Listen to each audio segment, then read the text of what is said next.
La façana exterior. Jujol ens proposa una façana on la religió està present en tots els seus racons.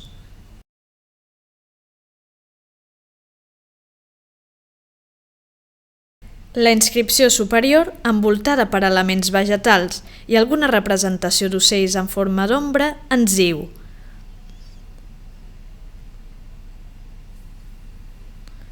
Ave Maria, gratia plena, Dominus tecum. Aquesta inscripció correspon a les dues primeres frases de l'oració Ave Maria en llatí.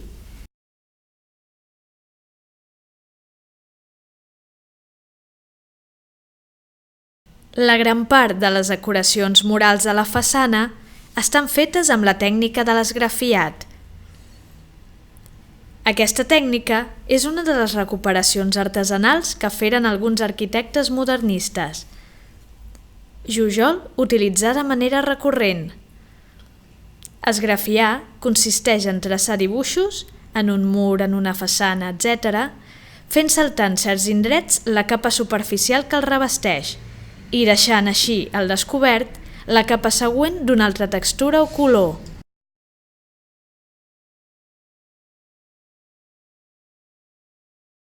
Desenvolupant els diferents elements de la façana, transforma les dues petites finestres que flanquegen el balcó en imponents festejadors, dels quals hi penja raïm com a símbol eucarístic i en recorda la producció de vi del mas.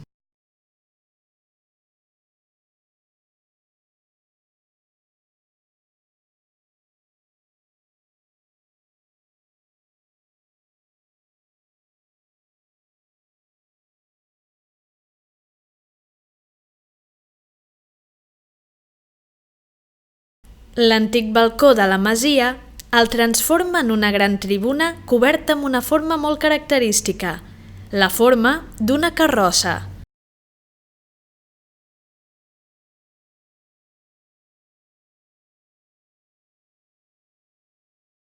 En aquesta carrossa hi podíem trobar antigament, en el seu vidre més gran, una imatge de la Verge Maria, completant així el cicle marià de la façana, dedicant la casa a la Mare de Déu.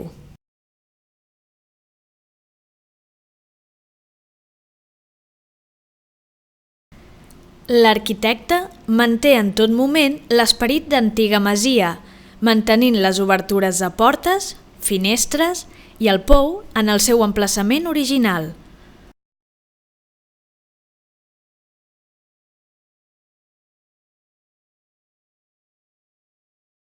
L'actual plaça Catalunya antigament era el jardí, el qual estava delimitat de l'exterior a partir d'un mur de pedra, amb ondulacions semblants al frontó de la façana.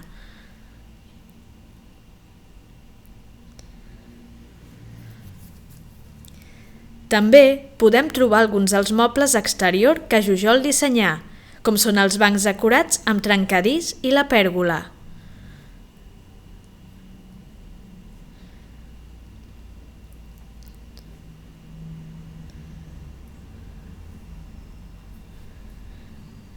L'entrada de l'antiga masia està encara avui marcada per una escultura metàl·lica d'un ocellot, el qual pot fer referència a l'au fènix, símbol cristològic de la resurrecció.